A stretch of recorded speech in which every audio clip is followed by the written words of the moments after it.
নমস্কার, রিপাবলিক বাংলায় আপনাদের সবাইকে আরও একবার স্বাগত। বাংলার প্রাইম টাইম নিয়ে আমি ঈশান দেব রয়েছি আপনাদের সঙ্গে।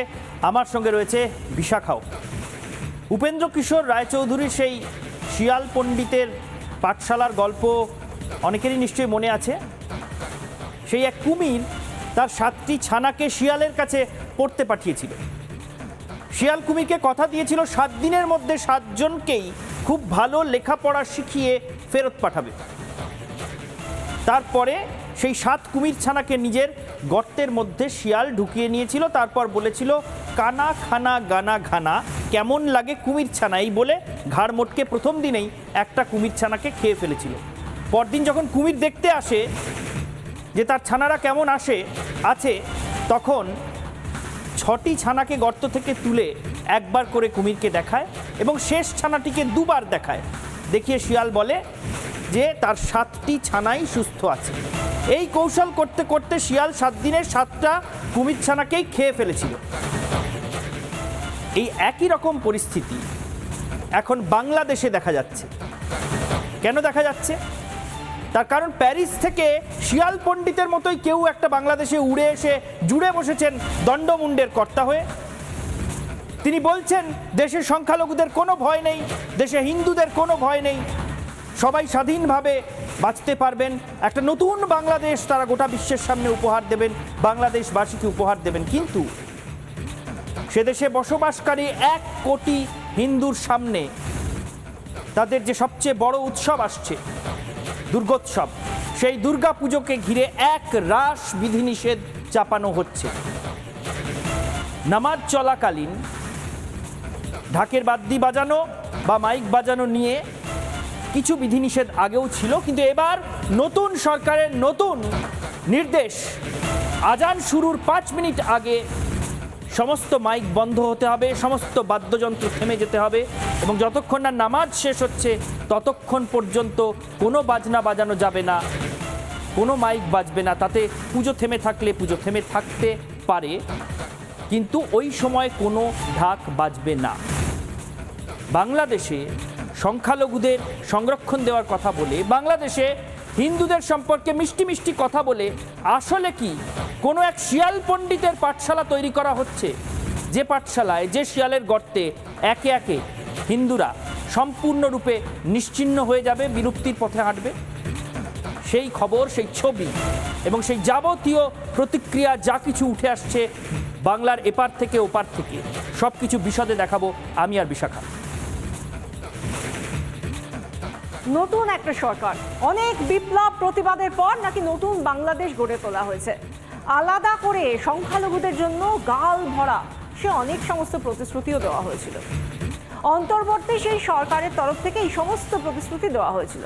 যখন থেকে প্যারিস থেকে এলেন মোহাম্মদ ইউনূস, ঠিক তখন থেকে বা তার আগে থেকেও নৈরাজ্যের বাংলাদেশে সংখ্যালঘু হিন্দুদের কান্না, হাহাকার, তাদের উপর নানা অত্যাচার, আক্রমণের ছবিটা আমরা দেখেছি।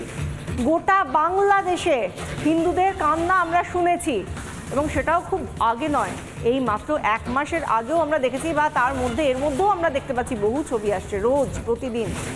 কোথাও তাদের বাড়ি ভাঙা হয়েছে, তো কোথাও আক্রমণের নিশানায় থেকেছে কি না তাদের উপাসনা গৃহ। সামনে পুজো আসছে, দুর্গা পুজো। মোহাম্মদ ইউনূসের নেতৃত্বাধীন বাংলাদেশ সরকার কি সে দেশের সংখ্যালঘু হিন্দুদের উৎসবকে মান্যতা দেবে? এই প্রশ্নগুলো যখন সামনে আসছে, সেখানেও গাল ভরা প্রতিশ্রুতি দিয়েছে সে দেশের অন্তর্বর্তী সরকার। সরকার আশ্বাস দিয়েছে যে বাংলাদেশে আগের মতোই দুর্গাপুজো হবে, কিন্তু কিছু শর্ত চাপানো হয়েছে। কি সেই শর্ত? শর্ত বলবেন নাকি ফতোয়া বলবেন এটাকে? ইতিমধ্যে পুজো উদযাপন পরিষদের সদস্যদের সঙ্গে কথা বলেছেন অন্তর্বর্তী সরকারের স্বরাষ্ট্র উপদেষ্টা জাহাঙ্গীর আলম চৌধুরী। সেই আলোচনার পর চাপিয়ে দেওয়া হয়েছে এমন কিছু বিষয় যা মেনে নিয়ে যদি দুর্গাপুজো করা হয়, সেই দুর্গাপুজো উদ্যোক্তাদের কাছে সেটাই একটা মস্ত বড় চ্যালেঞ্জ এবং সেই দুর্গাপুজো করাটা তাদের কাছে যে কোনো উদ্যোক্তার কাছে দুর্বিষহ। পুজোর নিয়ম নীতি কী আছে সেই সবকে প্রাধান্য দেওয়া হচ্ছে না, সেই সমস্তকে বুড়ো আঙুল দেখানো হচ্ছে কার্যত। সেই দিনগুলোতে অর্থাৎ পুজোর 5 দিনেও খালি মাথায় রাখতে হবে সে দেশে সংখ্যাগুরুদের আজান কখন রয়েছে। সারা দিনের প্রতিটা আজানের সময়গুলো বাদ দিয়েই বাজানো যাবে ঢাক ঢোল বা বাদ্যযন্ত্র এবং মাইক, এবং আজান কখন শুরু হবে সেটাও মাথায় রাখতে হবে, সজাগ থাকতে হবে। আজান শুরুর 5 মিনিট আগেই সব বন্ধ করতে হবে।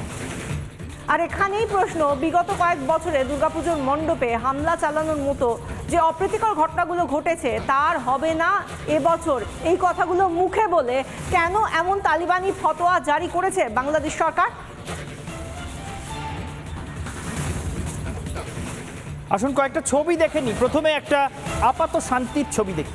বাংলাদেশে নতুন যে সরকার, সেই সরকারের দণ্ডমুণ্ডের কর্তারা হিন্দু সম্প্রদায়ের প্রতিনিধিদের নিয়ে বৈঠক করেছেন এবং সেই বৈঠকে দুর্গাপুজো কতটা শান্তিপূর্ণভাবে বাংলাদেশের সরকার কাটিয়ে দিতে চাইছে সেই বিষয়টা বোঝানোর চেষ্টা করা হয়েছে। দেখুন সেই ছবি, বৈঠকের ছবি। এখানে সেই বৈঠকের ছবি। বাংলাদেশের স্বরাষ্ট্র উপদেষ্টা রয়েছেন, ধর্ম উপদেষ্টা রয়েছেন, অন্যান্য উপদেষ্টারা রয়েছেন এবং হিন্দু সম্প্রদায়ের, হিন্দু বৌদ্ধ খ্রিস্টান ঐক্য পরিষদের কর্মকর্তারা, প্রতিনিধিরা, তারা এই বৈঠকে ছিলেন। এই বৈঠকে সোশ্যাল মিডিয়া থেকে পাওয়া এই ছবি আমরা দেখাচ্ছি। দেখুন, বাংলাদেশ স্বরাষ্ট্র মন্ত্রণালয়ে এই বৈঠক হয়েছে এবং এই বৈঠকে বলে দেওয়া হয়েছে যে বাংলাদেশে এবার দুর্গাপুজোর সময় মাইক বাজানোর ক্ষেত্রে বা ঢাক ঢোল কাঁসর বাজানোর ক্ষেত্রে কি কি বিধিনিষেধ থাকছে। আজান শুরু হওয়ার 5 মিনিট আগে থেকে মাইক বন্ধ করে দিতে হবে এবং অন্যান্য বাদ্যযন্ত্র মানে ঢাক ঢোল কাঁসর যা পুজোর সঙ্গে অঙ্গাঙ্গিভাবে জড়িত, যা পুজোর অঙ্গ, সেগুলো বন্ধ রাখতে হবে। এবং আজান শেষ হওয়ার পরেও তারপরে নামাজ শুরু হবে এবং নামাজ যতক্ষণ না পর্যন্ত শেষ হচ্ছে ততক্ষণ এই সব কিছু বন্ধ থাকবে। অর্থাৎ একটি ধর্মের উপাসনার জন্যে মাইক বাজবে বা তারপরে প্রার্থনা শুরু হবে, তার জন্যে অন্য ধর্মের উপাসনার মাইক বন্ধ রাখতে হবে। এবং ঢাক ঢোল কাঁসর, যেটা পুজোর অবিচ্ছেদ্য অঙ্গ, যেটা মন্ত্রের সঙ্গে যখন পুরোহিত ঘণ্টা বাজান তখন যেটা বাজানোর নিয়ম, সেই নিয়মও মুলতুবি রাখতে হবে। এইটা বাংলাদেশের নতুন সরকার আপাত শান্তির আবহে বার্তাটা দিয়ে দিয়েছেন বাংলাদেশের হিন্দু সম্প্রদায়কে। কি বলেছেন বাংলাদেশের এই স্বরাষ্ট্র উপদেষ্টা সেটা একবার নিজেরাই শুনে নিন। বিধিনিষেধটা কি সুন্দর মিষ্টি কথায় তিনি চাপিয়ে দিয়েছেন হিন্দু সম্প্রদায়ের প্রতিনিধিদের উপর। শুনুন সেই মন্তব্য। আজান ও নামাজের সময় যেন কোনো বাদ্যযন্ত্র বা মাইকের ব্যবহার নিয়ন্ত্রণ রাখা, মাইক সেই সময় বন্ধই রাখতে হবে। এটাও ভাই আমাদের সাথে এগ্রি করছে। আজানের কমের পক্ষে 5 মিনিট আগেই এই ধরনের কার্যকলাপ বন্ধ রাখতে হবে এবং নামাজ শেষ হওয়া পর্যন্ত এই ধরনের কার্যকলাপ বন্ধ রাখতে হবে। অনেক সময় দেখা যায় যে একটা বাদ্যযন্ত্র রেখে দিল, আজান হইতেছে, হয়তো ওই যান্ত্রিক ওখানে নাই বা অন্য জন্য এসে একটা শুরু করে দিল। ওই ক্ষেত্রে ভাই আমাদের ক্ষেত্রে এরা সবাই আমাদেরকে ইনশিওর করছে যে কোনো রকমের যেন এরকম কেউ করতে না পারে তার ব্যবস্থা গ্রহণ করবে। জাহাঙ্গীর আলম চৌধুরী কি বলছিলেন আমরা শুনছিলাম। এই কথাগুলো যখন তিনি বলছেন এবং আমি এখানে বসে যখন শুনছি সেই সময় ভীষণ মনে পড়ছিল, কারণ খুব অল্প দিনের ফারাক তো। কিছুদিন আগেই মোহাম্মদ ইউনূস বলছিলেন, যখন আমরা দেখছিলাম প্রত্যেক দিন সীমান্তে যত সেখানকার সংখ্যালঘুরা, বিশেষ করে হিন্দুরা বাংলাদেশের, তারা যত এগিয়ে আসছেন যে আমরা ওদেশে আর থাকতে পারছি না, আমাদেরকে যদি এদেশে জায়গা দেওয়া যায়। সেই সময় মোহাম্মদ ইউনূস বলেছিলেন যে কজনই বা আছেন সংখ্যালঘু, তাদের একটু দেখার মতো কেউ আমরা নেই, তাদের স্বার্থ সুরক্ষা, তাদেরকে সুরক্ষা দেওয়ার জন্য আমরা থাকতে পারছি না। এরকম মানবিক কথা যখন বলা হচ্ছে, ঠিক তখন এই জাহাঙ্গীর আলম চৌধুরীরা কি বলছেন সেটা আমরা শুনলাম। একেবারে বৈঠক করে তিনি বলছেন কি কি করা যাবে না। আরও একবার আপনাদের দেখাবো গ্রাফিক্যালি যে পয়েন্টগুলো বিশেষ করে আপনাদের নজরে আসা উচিত, যে তালিবানি ফতোয়ার কথা বলছি বাংলাদেশের সংখ্যালঘুদের জন্য। বাংলাদেশে দুর্গাপুজো নিয়ে বেনজির যে ফতোয়া জারি হয়েছে, কি কি বলা হয়েছে সেখানে বলা হচ্ছে নামাজের 5 মিনিট আগে বন্ধ করতে হবে ঢাক ও মাইক। মাত্র 5 দিনের দুর্গাপুজো, সেই 5 দিনে 1 কোটি মানুষের উৎসবকে একটু মান্যতা দেওয়া তো নয়, বরং কিভাবে সংখ্যাগুরুদের তাদের বিষয়টাকে সুরক্ষিত করা যায় সেটাকেই মাথায় রেখে বাকিটা পরে হবে কি হবে না সেটাও বড় কথা নয়। নামাজ শেষ হওয়া পর্যন্ত ঢাক ও মাইক বন্ধ রাখতে হবে। নামাজ নামাজটাকেই সব থেকে বড় করে রাখা হচ্ছে, বাকি সমস্ত সংখ্যালঘুদের যা যা স্বার্থ তা সুরক্ষিত হোক বা না হোক কিছু যায় আসে না।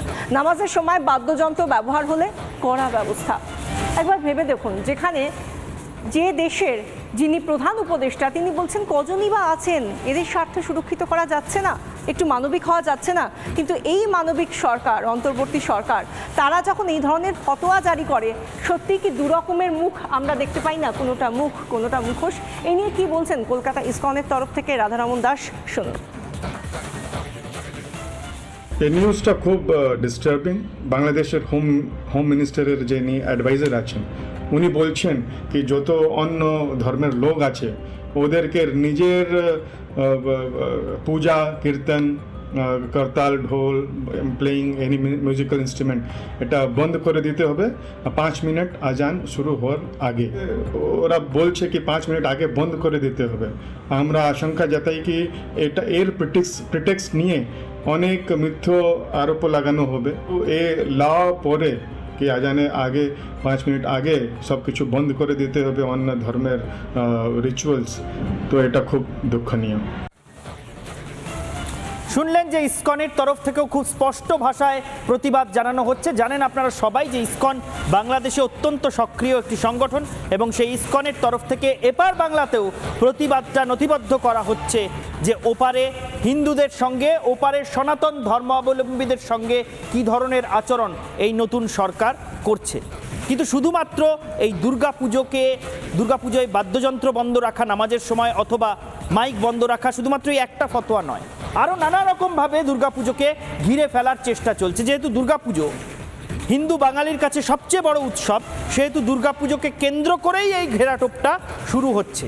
যে কারণে বলা হচ্ছে যে মাদ্রাসার ছাত্ররা এসে পাহারা দেবেন দুর্গা মণ্ডপ। কেন এই পাহারা দিতে হবে? কেন? আর মাদ্রাসার ছাত্ররাই বা এসে পাহারা দেবেন কেন? কেন সনাতন ধর্মাবলম্বীরা বাংলাদেশে নির্বিঘ্নে নিজেদের মণ্ডপে নিজেরাই পাহারা দিয়ে পুজো করতে পারবেন না? আমাদের দেশে কোনো সম্প্রদায়ের উৎসব অনুষ্ঠান হলে সেখানে অন্য সম্প্রদায়কে গিয়ে কি পাহারা দিতে হয়?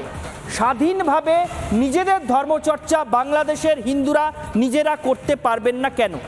এই প্রশ্নটা খুব বড় হয়ে উঠে আসছে বাংলাদেশের ধর্ম উপদেষ্টার এই ঘোষণা আসার পর থেকে। কি বলেছেন বাংলাদেশের সরকারের ধর্ম উপদেষ্টা আফম খালিদ হোসেন? শুনুন তার কথাটা, তার মুখেই শুনে নিন। আমরা সতর্কতামূলক সমস্ত ব্যবস্থা গ্রহণ করেছি যাতে নির্বিঘ্নে এই পূজা তারা পালন করতে পারে।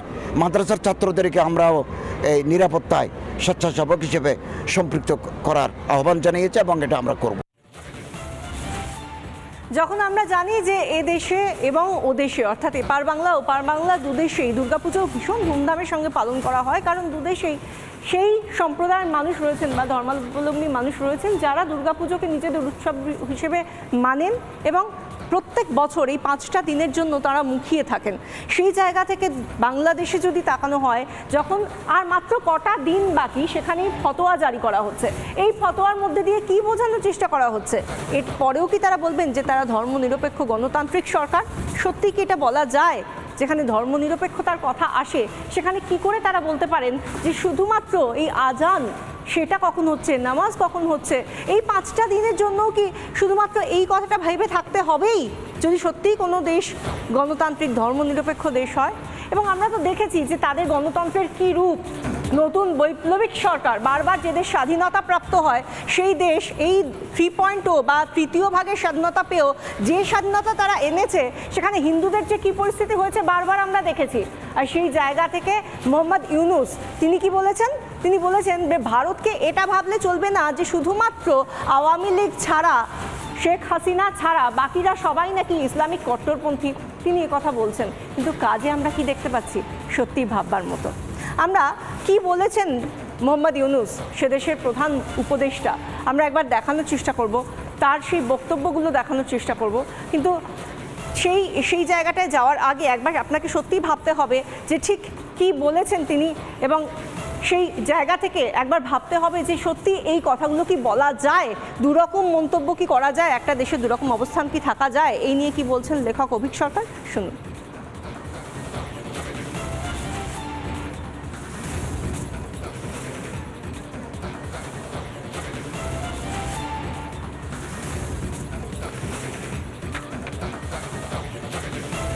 একটার পর একটা ঘটনা যেখানে পদ্মাপাড়ে আক্রান্ত হয়েছেন হিন্দুরা। উপসমাজের শর্ত আমার মনে হয় কোনোভাবে মানে সমস্ত যাকে বলে শুভ বুদ্ধির মানুষদের বাংলাদেশে যারা আছেন, জানি না কজন আছেন, তাদের একত্রিত হয়ে না আওয়াজ তুলতে হবে যে প্রতিটি হিন্দুর, বাংলাদেশি প্রতিটি হিন্দুর নিজের মতো করে বাঁচার, নিজের ধর্ম পালনের অধিকার আছে। যেমন কবি বলেছিলেন না যে ওই এ আমার বিষণ্ণ আলোয় বাংলাদেশ, আমার 3.5 হাত ভূমি। এখন মনে হচ্ছে সবার নয়, বাংলাদেশ শুধুমাত্র মুসলিমদেরই 3.5 হাত ভূমি, এখানে হিন্দুদের কোনো জায়গা নেই। আমরা শুনলাম যে কথা যে কোনো শুভবুদ্ধি সম্পন্ন মানুষ বলেন, সে কথাই বলছেন অভিক সরকার, লেখক, এবং সেই কথাগুলো আমার আপনার প্রত্যেকের মনে আসছে। ঈশান, শুধুমাত্র এ বাংলায় দাঁড়িয়ে নয়, আমরা পূর্ব বাংলায় যারা দাঁড়িয়ে রয়েছেন বা বাংলাদেশে যারা রয়েছেন তাদের মনে, বিশেষ করে সেই 1 কোটি সংখ্যালঘু মানুষের মনে এখন এই প্রশ্নগুলোই উঠছে যে আদতে তাদের কি উৎসবের জায়গা রয়েছে। এই প্রশ্ন সব রকমভাবে উঠছে, শুধুমাত্র পুজোকে ঘিরে বিধিনিষেধ, শুধুমাত্র পুজোকে ঘিরে ফতোয়া, বা শুধুমাত্র মাদ্রাসার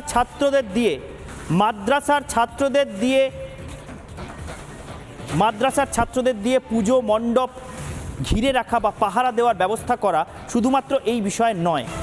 আসলে বাংলাদেশে লাগাতার অনেক দিন ধরেই এই পরিস্থিতি তৈরি করা হচ্ছিল। শেখ হাসিনা দেশ ছাড়ার পর থেকেই লাগাতার আক্রমণ চলছিল, এবং এই ছবি তার সাক্ষী যে বাংলাদেশে হিন্দুরা, বাংলাদেশের সংখ্যালঘুরা হাজারে হাজারে পথে নেমে তার প্রতিবাদ শুরু করেছিলেন যে বাংলাদেশে এই পরিস্থিতি কেন তৈরি করা হচ্ছে। যখন মোহাম্মদ ইউনূস দায়িত্ব নিয়ে নতুন সরকারের প্রধান উপদেষ্টা হয়ে বারবার বার্তা দিতে চাইছিলেন যে তিনি নাকি সংখ্যালঘুদের স্বার্থ সম্পূর্ণভাবে সুরক্ষিত করতে চান, তখন কেন এত অত্যাচার হচ্ছিল যে এইভাবে হাজার হাজার মানুষকে পথে নেমে আসতে হচ্ছিল।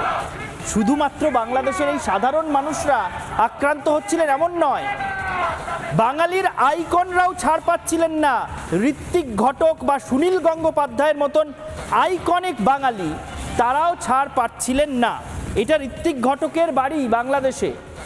ঋত্বিক ঘটক এপার ওপারের সীমানা তাকে সীমাবদ্ধ রাখতে পারে না, দুপারেই সমান শ্রদ্ধেয়। সেই বাড়ি ভেঙে গুঁড়িয়ে দেওয়া হয়েছে, সেই বাড়ি ভেঙে গুঁড়িয়ে দিয়ে বাংলাদেশের জমি হাঙররা দখল করে নিয়েছে। একই সঙ্গে সুনীল গঙ্গোপাধ্যায়ের জন্মভিটেও বাংলাদেশে সেই পরিণতির শিকার হয়েছে বলে আমরা খবর পাচ্ছি, এবং বাংলাদেশের এক বিএনপি নেতা সেই বাড়ির দখল নিয়ে নিয়েছে এমন খবর আমাদের কাছে বাংলাদেশ থেকে আসছে। অর্থাৎ বিশাখা, বাংলাদেশে এখন শুধুমাত্র সাধারণ হিন্দুরা আক্রান্ত হচ্ছেন এমন নয়, যারা বাঙালি হিন্দু পরিচয় শুধু নাম পদবি রয়েছে, তারা যত বড় আইকনিক বাঙালি হন, তিনি ঋত্বিক ঘটকই হন, সুনীল গঙ্গোপাধ্যায়ই হন, এমনকি রবীন্দ্রনাথও হন, তিনিও বাংলাদেশে আক্রান্তই হচ্ছেন। এটাই এখন বাংলাদেশে হিন্দু নাম পদবি থাকার সবচেয়ে বড় পুরস্কার। একদমই তাই, এবং সেই জায়গা থেকে তুমি যে এলিট মানুষদের কথা বললে, যারা স্মরণীয়, যারা সত্যি আমাদের কাছে সেই মানুষগুলো যারা প্রাতঃস্মরণীয়, কিন্তু সাধারণ মানুষ তাদের সুরক্ষিত রাখার জায়গাটাও তো কোথাও গিয়ে দেখতে পাচ্ছি যে সেই জায়গাটাও সুরক্ষার জায়গা থেকে ভীষণভাবে কম্প্রোমাইজড হচ্ছে। সেই জায়গাটা কবে আদৌ সুরক্ষিত হবে সেই নিয়ে প্রশ্নটা রেখেই বাংলার প্রাইম টাইম আজ এখানেই শেষ করছি। দেখতে থাকুন রিপাবলিক বাংলা।